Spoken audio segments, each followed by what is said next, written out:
Welcome to the deep dive. Today we're going to talk about something that totally changed how we figure out if treatments actually work, control groups. Oh, yeah. So imagine you're like prepping for some big meeting about a new drug, Yeah. trying to really get a handle on some research, Right. or maybe you're just super curious about how clinical trials even, Yeah. function. Yeah. This deep dive is totally for you. Absolutely. We're going to be looking at an excerpt from this clinical research training website called VIARES. Okay. And trust me, this stuff is way more interesting than it might sound at first. For sure. Yeah. Yep. This So is like the secret ingredient that changed the whole recipe of Okay. scientific research. Okay, so let's rewind a bit.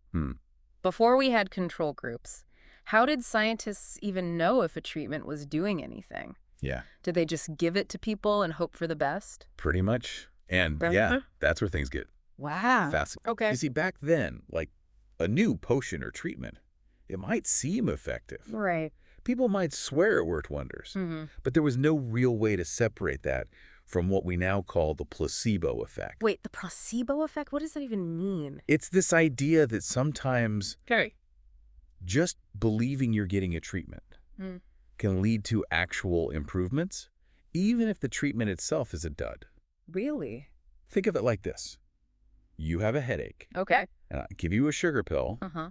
but I tell you it's a super powerful new painkiller. Okay. You might genuinely start feeling better simply because you expect to. So people were being fooled, essentially. They thought they were getting better because of the treatment, but it was all in their heads. Exactly. And that's why control groups are so revolutionary. They gave us the power to truly discern what works from what just seems to work. Okay, I'm starting to see where this is going. Yeah. So how did control groups change the game? Okay. What do they actually do? So imagine you're testing a new drug for high blood pressure. Okay. With a control group, you divide your participants into two groups. One group gets the new drug, that's your experimental group. Okay. But here's the key.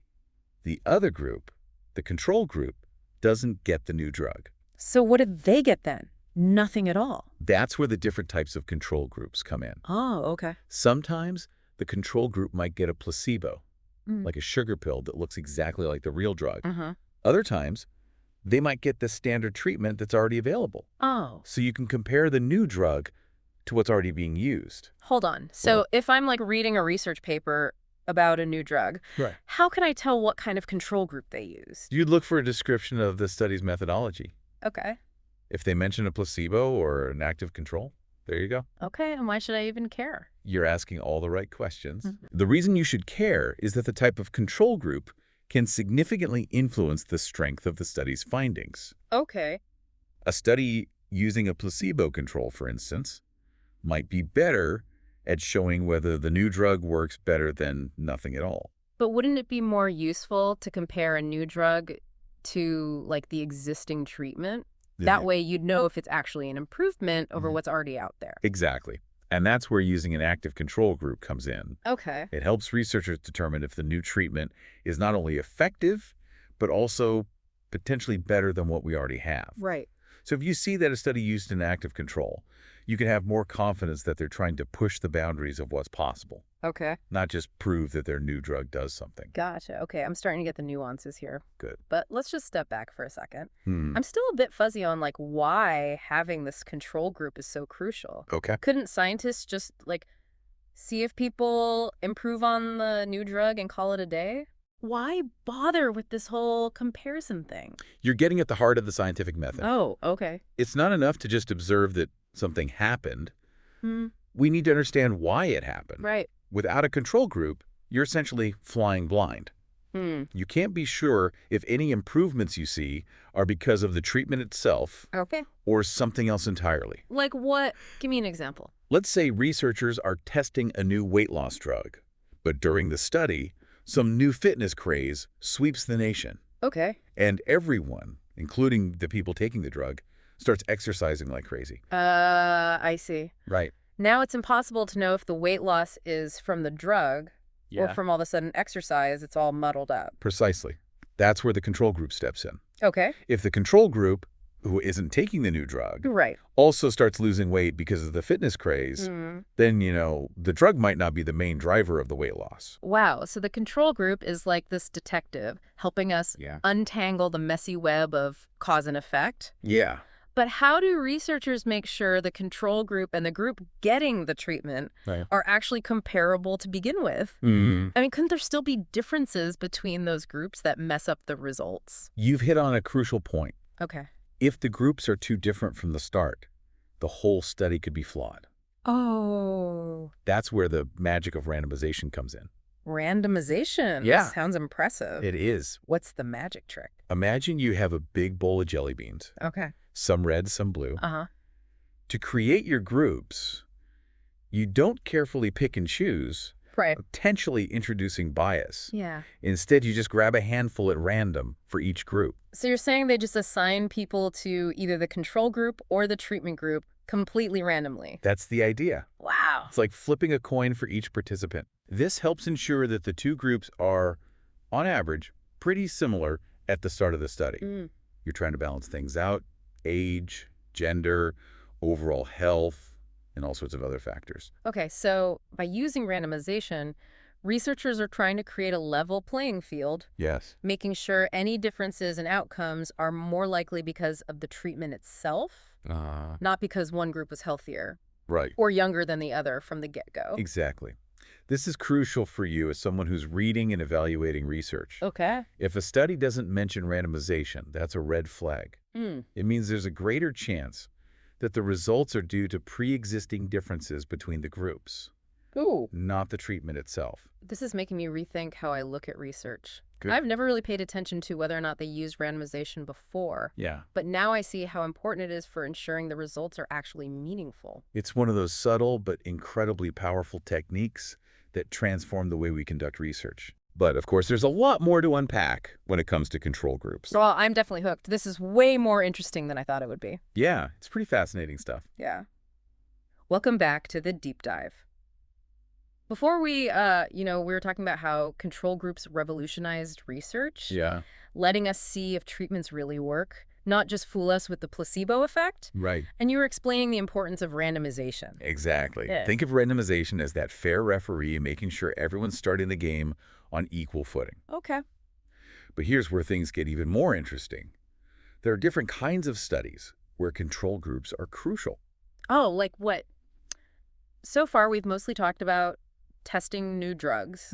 Does this control group idea work for other stuff too? Absolutely. You'll find them in all sorts of research. Okay. One type that always comes to mind is cohort studies. Cohort studies? Yeah, imagine you want to figure out if there's a link between, say, drinking lots of coffee and getting heart disease. Okay, so how would a control group work in that situation? Oh, yeah. Are you giving some people tons of coffee and others none?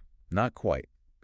In a cohort study, you're not doing something to people. Right. You're observing them over time. Okay. You'd find a group of coffee lovers and another group who rarely touch the stuff. Gotcha. Your control group. Okay. Then you track them for years, maybe even decades, Yeah. to see who develops heart disease. Ah, so the control group is like the baseline again. Yeah. You're comparing the coffee drinkers to the non-coffee drinkers to see if there's a noticeable difference in heart disease rate. Right. But how does that prove coffee is the cause? Right. Couldn't there be other reasons the coffee drinkers are getting sick? You're sharp.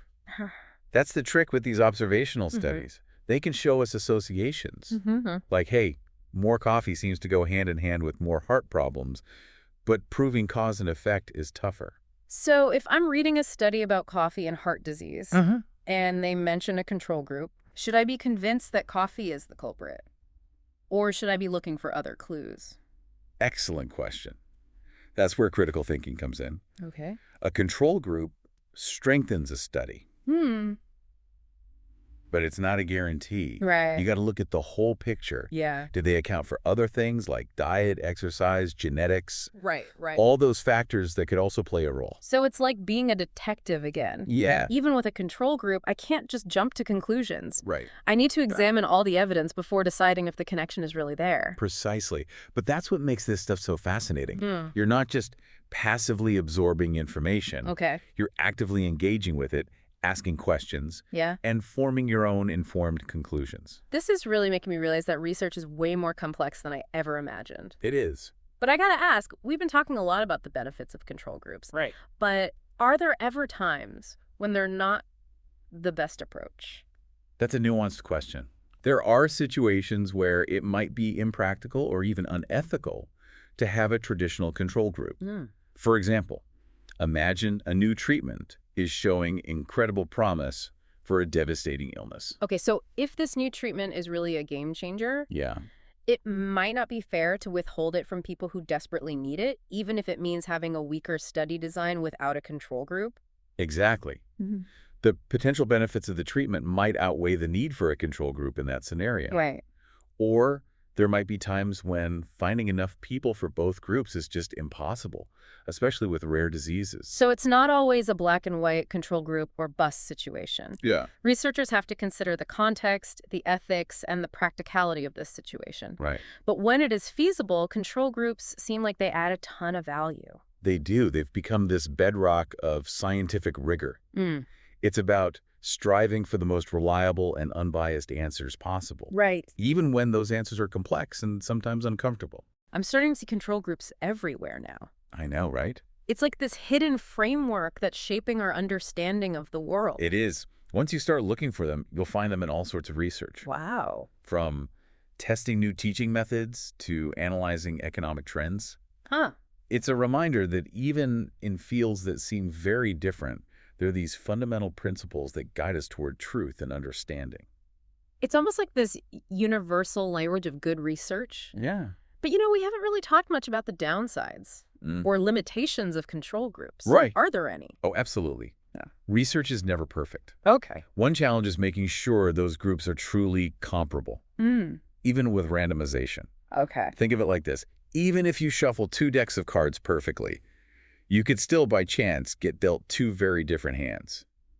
So even with randomization, Yeah. there's still a chance that some hidden factor could sneak in and make the groups different? Yes. It's a constant battle against bias. Researchers use all sorts of fancy statistical techniques to account for these potential differences.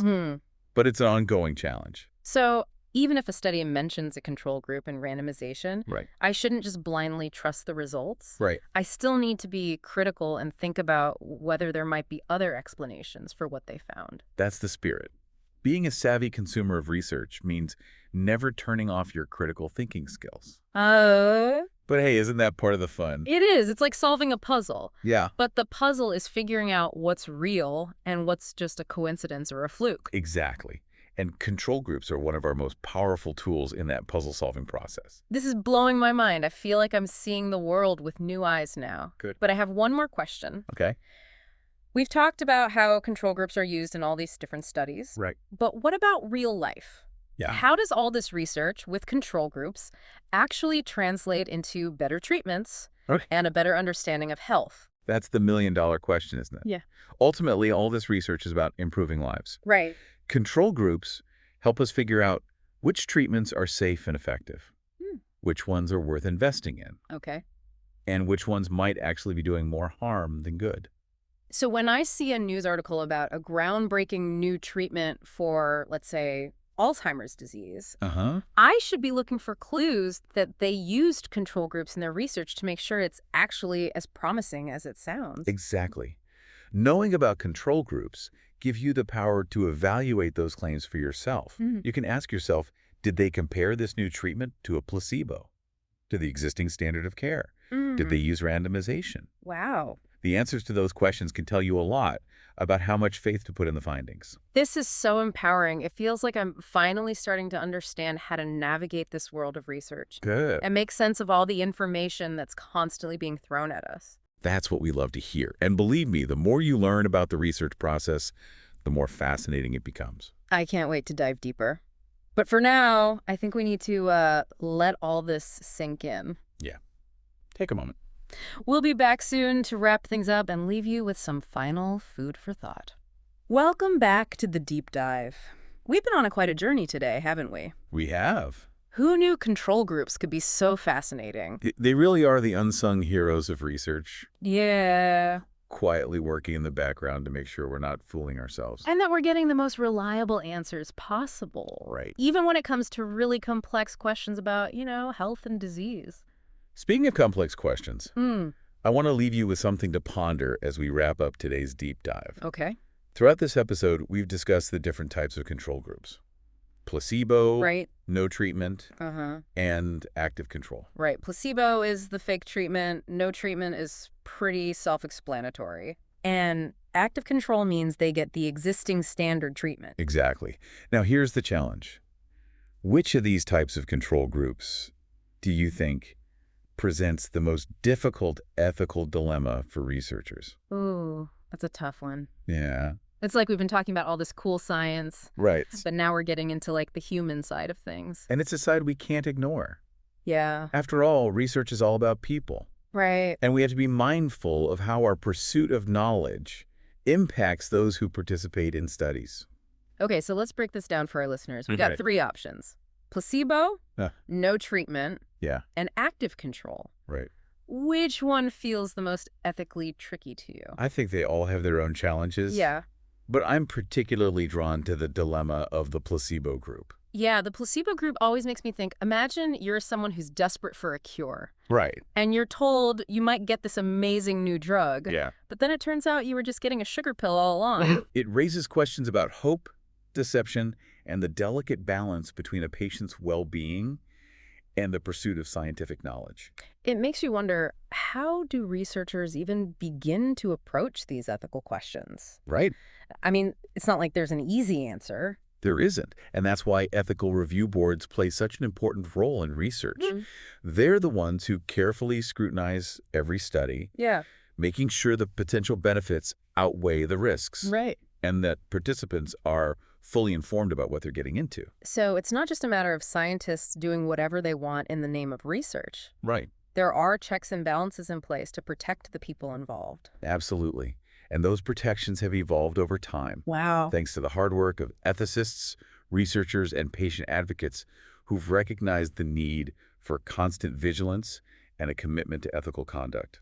This is making me realize that control groups aren't just about the science. They're about our values as a society. We're saying that even in the pursuit of knowledge, there are certain lines we shouldn't cross. And those lines can be blurry, which is why it's so important to have open discussions about these ethical dilemmas. Yeah. There's no one-size-fits-all answer. Right. And every situation requires careful consideration. It feels like we've just opened Pandora's box here, but in a good way. Right. It's like we've gone from this technical deep dive into control groups to this broader reflection on the responsibilities of science. And that's what we hope to achieve with the deep dive. We want to spark curiosity, challenge assumptions, right, and encourage you to think critically about the world around you. So to our listeners out there, we're throwing the question back to you. Yeah. Which type of control group presents the most difficult ethical challenge, and why? We'd love to hear your thoughts. Feel free to reach out to us on social media or through our website. Yeah. We always appreciate hearing from our engaged and thoughtful listeners. This has been an incredible journey. It has. We started with this seemingly simple idea of control groups, and now we're grappling with some of the biggest questions facing science and society. It's a reminder that even the most fundamental concepts can have profound implications, and that the pursuit of knowledge should always be guided by a strong ethical compass. Beautifully said. And on that note, we want to thank you for joining us on the deep dive. Yes, thank you. We hope you've learned something new. Absolutely. Challenged your own perspectives. For sure. And maybe even discovered a newfound fascination with the world of research. Until next time. Yeah. Keep exploring, keep questioning, and keep diving deep into the fascinating world around us.